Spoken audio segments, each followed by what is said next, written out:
చిన్న స్టోరీ విందామా? ఒక బాబు తన తాతయ్య దగ్గరికి వచ్చి, తాతయ్య లైఫ్‌లో గొప్ప వాళ్ళు అవ్వాలంటే ఏం చేయాలి అని అడిగాడంట.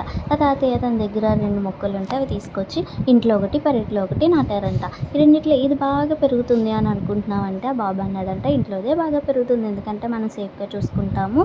అలాగే బయటదైతే యానిమల్స్ తినేస్తాయి. అలానే ఎండకెండాలి, వానకి తడవాలి అన్నాడంట. అయితే బాబు అలా చెప్పి ఫారెన్ వెళ్ళిపోయాడంట. తిరిగి వచ్చేటప్పుడు తాతయ్య ఇంట్లో చెట్టుని చూపిస్తే అది చాలా అందంగా పెరిగిందంట. ఆ అబ్బాయి చూసి చాలా హ్యాపీగా ఫీల్ అయ్యాడంట. తర్వాత పెరట్లో ఉన్న చెట్టు దగ్గరికి తీసుకెళ్ళి చూపిస్తే ఆ అబ్బాయి షాక్ అయిపోయాడంట.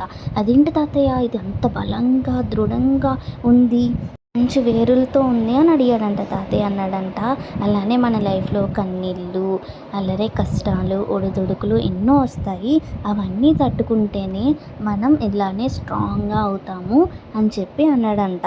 అప్పుడు నిజమే కదండి, ఎన్నో వస్తాయి, అవన్నీ తట్టుకుంటేనే స్ట్రాంగ్గా అవుతాము. All the best.